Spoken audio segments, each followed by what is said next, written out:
நான் நம்புகிறேன், இந்த சத்தத்தை கேட்குற உங்களுக்கு ஒரு அற்புதம் நடக்க போகுது. நிறைய இடங்களில் இன்றைக்கி எல்லா இடத்துக்கு போனாலும் அறிமுகத்தை தான் கேட்டுக்கிறாங்க.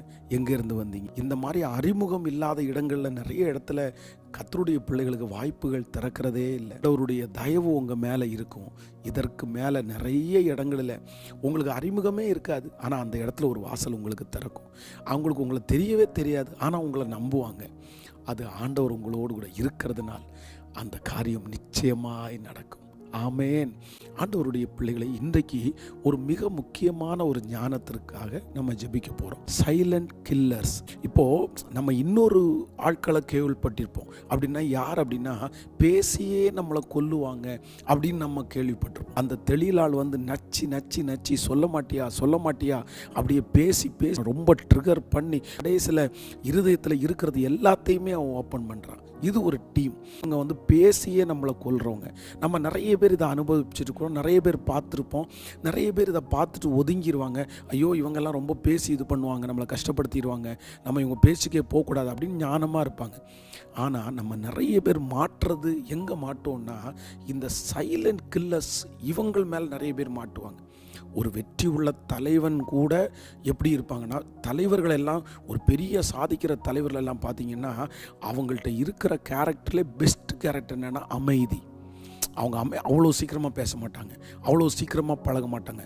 சில இடங்களில் மேனேஜராக இருக்கிறவங்களுக்கு, தலைவராக இருக்கிறவங்களுக்கு மதிப்பு ஏன் குறையுது அப்படின்னு சொன்னால், அவங்க ரொம்ப டாக்கட்டிவாக இருந்தால் கண்டிப்பாக அவங்களுக்கு மதிப்பு குறைஞ்சிரும். எந்த அளவிற்கு நீங்கள் பேசாமல் இருக்கிறீங்களோ அந்த அளவிற்கு தான் உங்களுடைய மதிப்பு அதிகமாகும். நீங்கள் பேசுனா உங்கள் மதிப்பை நீங்கள் இழந்துருவீங்க. எந்த மனுஷனிடத்துலையும் பாருங்கள், நீங்கள் யார்கிட்ட அதிகமாக பேசுகிறீங்களோ அவங்கள்ட்ட கொஞ்ச நாளையிலே நம்முடைய மதிப்பை இழக்கிறது மாதிரி வந்துடும். அதனால தான் தலைவர்கள் அவ்வளோ சீக்கிரமாக யார்கிட்டையுமே பேச மாட்டாங்க. இப்போது இந்த சைலண்ட் கில்லர்ஸ் அப்படின்றது யார் அப்படின்னா, நம்ம நிறைய நேரத்தில் நம்மளை சுற்றியே இருப்பாங்க. அவங்கள நம்ம ரொம்ப நேசிக்க ஆரம்பித்தோன்னா அவங்களுடைய காரியங்கள் நமக்கு வித்தியாசமாக இருக்கும். அவங்க ஒரு காரியத்தை சொல்லிவிட்டு ஒரு சண்டையை வந்துச்சுன்னா உடனே ஒரு அமைதி ஆவாங்க பாருங்கள். ஃபோனை எடுக்க மாட்டாங்க, பேச மாட்டாங்க, பழையது மாதிரி பேச மாட்டாங்க.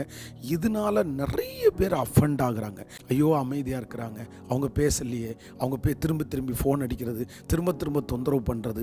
இந்த செய்தியை கேட்குற வரைக்கும் நீங்கள் இப்படி இருந்திருக்கலாம். யாராவது ஒருத்தர் அமைதி ஆயிட்டாங்கன்னா உடனே போய் பேசிடணும், இது பண்ணிடணும் அப்படின்னு நீங்கள் ரொம்ப அவங்கள பின்னாடி போய் அவங்க மதிக்காமல், நான் இந்த மாதிரி இறங்கி போனதுக்கப்புறம் கூட பேச மாட்டேங்கிறாங்களே அப்படின்னு இருக்கலாம். ஆனால் இன்னைக்கு ஒரு தீர்மானம் எடுங்க. அவங்க அப்படியே அமைதி ஆயிட்டாங்கன்னா நீங்களும் அமைதியாயிருங்க. அவ்வளோதான்.